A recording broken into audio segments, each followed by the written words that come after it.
Hello, Doctor. I know you've recommended that my husband and I stay inside with my mother-in-law for her safety because she's severely immunocompromised. I want to tell you that I'm sure this isn't the illness prevention method you recommended because I'm the one making all of the compromises. It has been days, weeks now since anyone has seen one of my new expensive purses while I'm out in public. I keep buying purses online because I like purses. I'm not extravagant. I keep them for years. I've had my blush pink Vera Bradley purse, the one with the subtle diamond patterning, for 10 years. And now you're telling me I can't make sure people see it? And that makes me enjoy owning it a little less. That makes me like it a little less. I know you're asking me to protect someone in my family, but I think you should know, and I've had plenty of time to be sure of this, I don't like my mother-in-law. She's always asking me to play cards like I'm some sort of spinster who spends my days with women older than she is. I'm not a spinster. If I were a spinster, I wouldn't be tolerating my mother-in-law. Oh, don't you tell me about the importance of... I don't think you understand the importance of liking something. I've liked that Vera Bradley purse for 10 years. I only loved my first husband for 2. Hold on, I hear her shuffling across the living room floor. Doctor, she has slung my favorite purse across her shoulder and is trying to sashay across the living room floor. The purse keeps bumping against her cane. She looks... Well, for a moment she looked just like my mother. Yes, Doctor. I'm sure I'll call you again tomorrow. Thank you.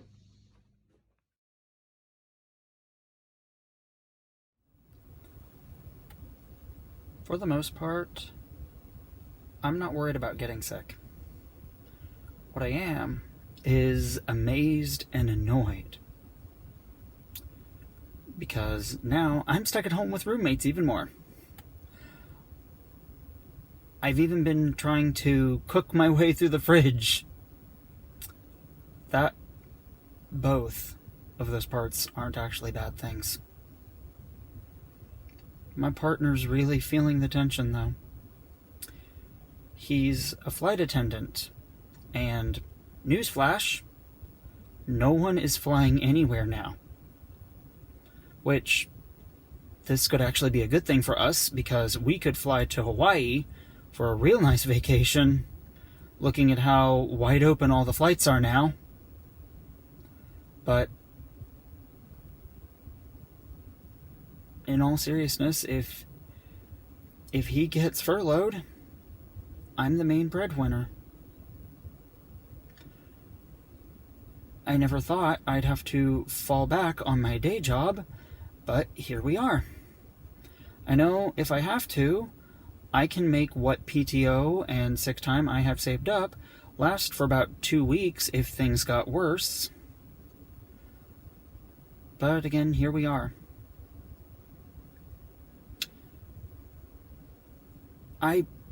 What surprises me more is that when I learn what my company is doing to protect coworkers like me, I know this part shouldn't surprise me, but I can't fathom why it is so hard to pay people and treat them like they are living human beings in the time of a crisis. What also annoys me is people I used to look up to, like grade school teachers, who now blindly share some bullshit meme online that is blatantly false. What does it tell you when the person who teaches young children to read and write and support their work with evidence from the text now shares something with no source material and something that simply says all I need to do is gargle vinegar and salt water and everything will be better? I don't know what's going to happen next. all I can do, or all I can think of doing now, is supporting my boyfriend and watching him while he plays The Last of Us. And those cutscenes are really interesting.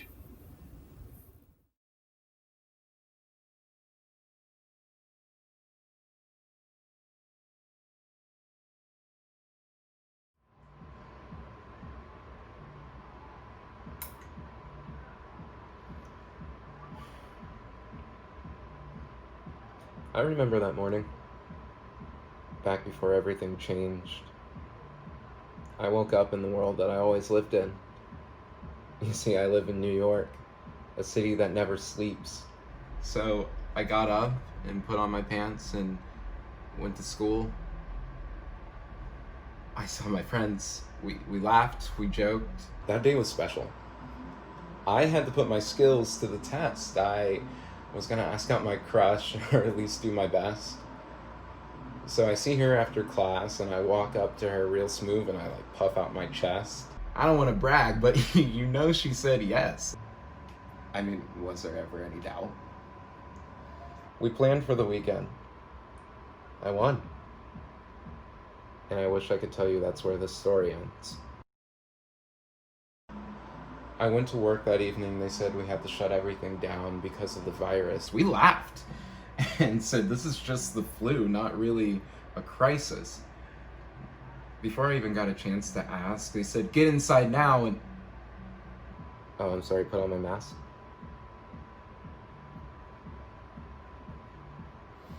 Hey, it's a little hard to breathe.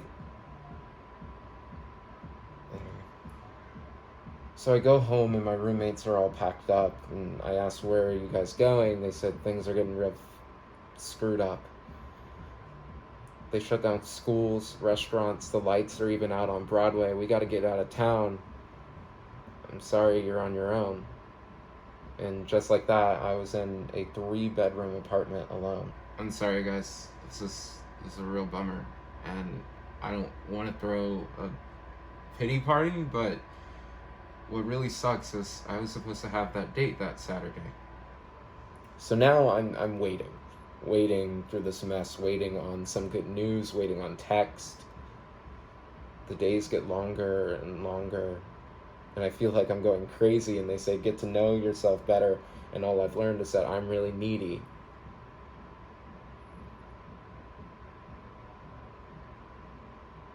I really want to go back.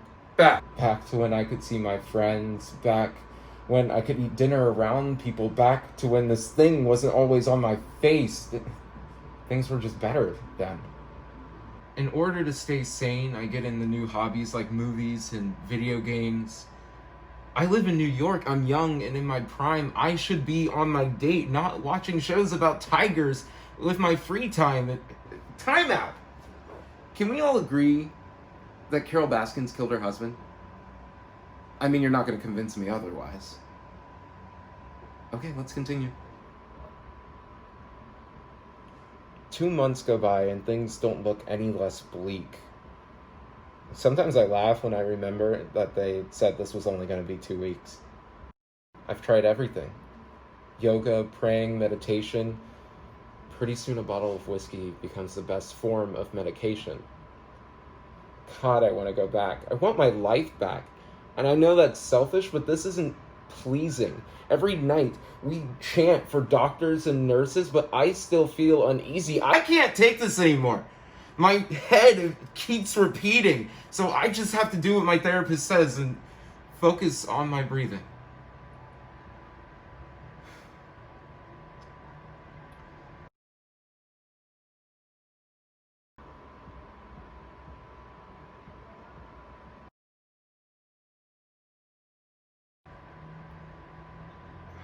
As I sit in that silence, I hear something that I've never heard. The people are chanting again, but in a different way than they were before. I run to the window and look outside, and they're all people that look like me. They said that Black Lives Matter, that my life matters, and they've had shackles on them for years and need to be set free. They're shouting, screaming for anyone to hear them, see them. I ran outside just so I can meet them. I go outside and the whole city cheers. We said all Black Lives Matter, and we are here. We take to the streets, and we are met with standing ovations, and I look to my left and the police are information. We tried to explain and were met with hate. All we said was we wanted to live too. Why is that a debate? We said that we didn't like their tactics, so we took action, and now they're mad with our dissatisfaction? They point their gun at us and say move, and we said no. Someone yells, get ready for a fight. This isn't how this is supposed to go. And just like that, I'm an activist. I'm just some guy. I'm not equipped for this. Stand there face to face with the police, hands in the air. I think we should call someone, but the people sworn to protect us are threatening us right there.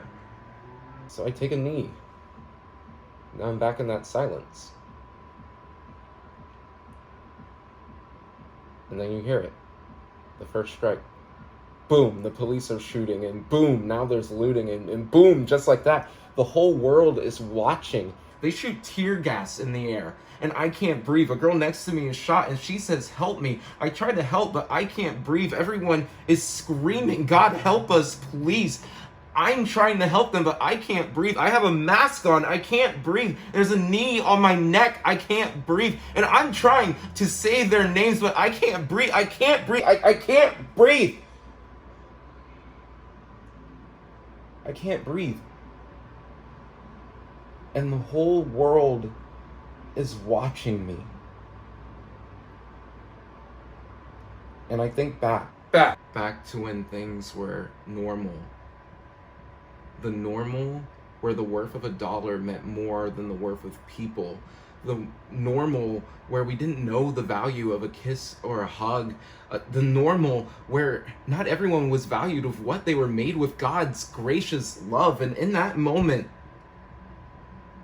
I don't want to go back.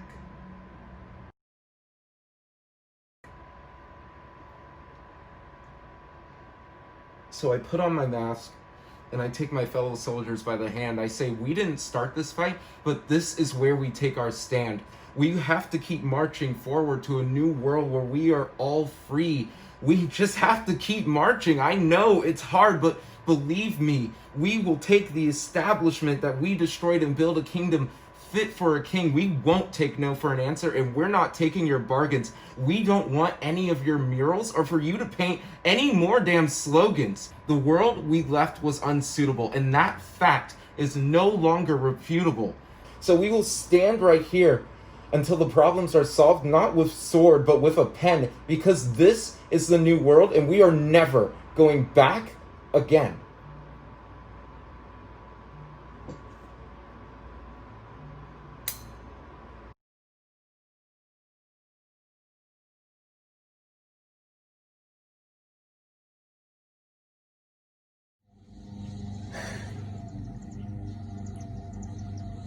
The vet told me Sammy, my dog, was ill.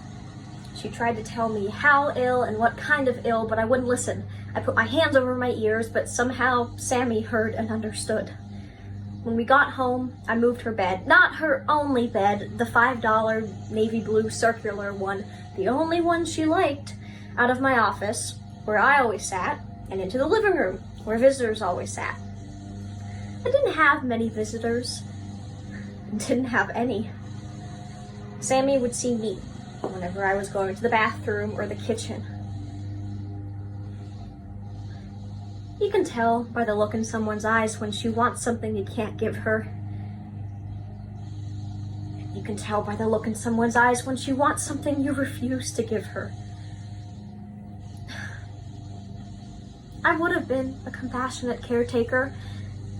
My 3 psychologists and 2 ex-fiancés, one of whom left me at the altar, would tell you I am not the kind of person who abandons people, even when I probably should. Maybe I might be a person who abandons animals. I wanted to care for Sammy, but I didn't want to do anything that would remind me of the possibility of living without her. Petting her would remind me that nothing in the house, not the shedding buff carpet, not my too thick, too bright red wool sweater would quite be the texture of her fur. Sleeping with her back pressed against my chest, would remind me that though I tried to shove her over every night, I didn't want my bed to be emptier. Keeping her dog bed beside my desk chair would remind me that I was used to the sound of her breathing. That she was breathing. For now.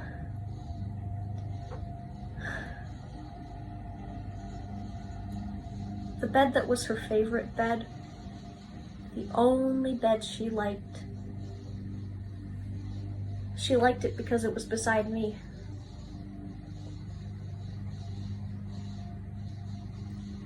I moved it back into my office after, right beside my chair. It doesn't smell like her anymore, but she slept there because it smelled like me. And that's why I keep it. I would have been a compassionate caretaker. I don't usually make confessions to strangers. I don't usually invite a person over for dinner just because a mutual friend says I might like her. I was going to text you and ask you where you were, but then I thought it might be better if I tell you where I am. You're 5 minutes late, which isn't much, but it would have been too much absence for me before. Before I started writing this text to you, all I mean to say is, I don't know why you're late, and I don't know what'll happen after you get here, but I'm waiting. I'll be waiting. For you. Thank you.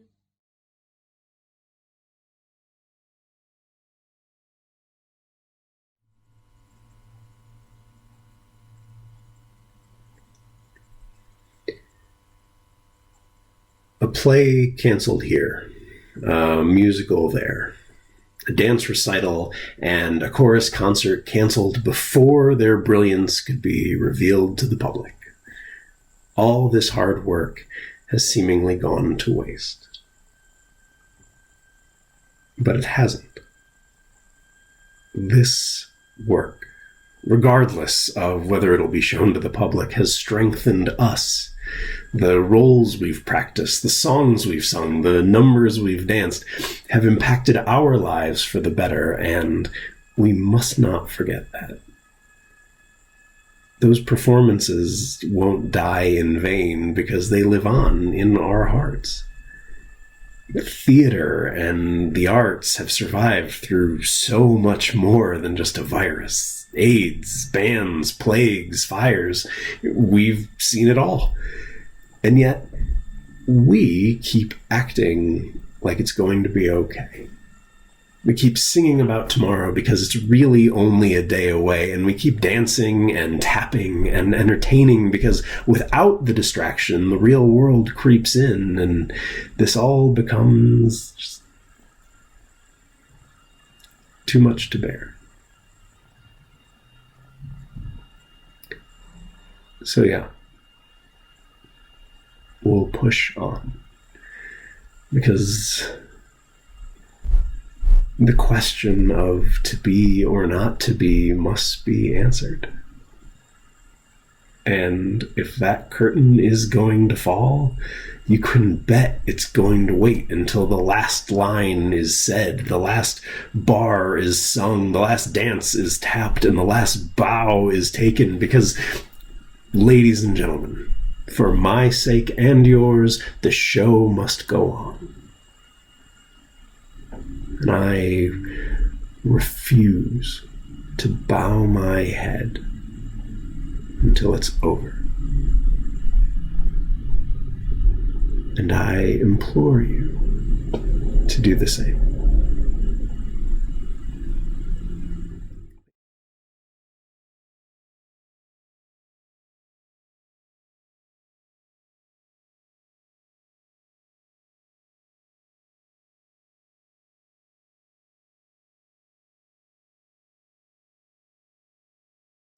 Join Theatre Off-Kilter Artistic Director Dr. Chris Hill for a month-long online playwriting class. With over a decade of college-level teaching experience, Chris has taught playwriting at universities across the U.S. He is an accomplished director and dramaturg, making this class the perfect choice to help you take your writing to the next level. Visit theateroffkilter.com/shop for more information and to reserve your spot. This is a class you won't want to miss.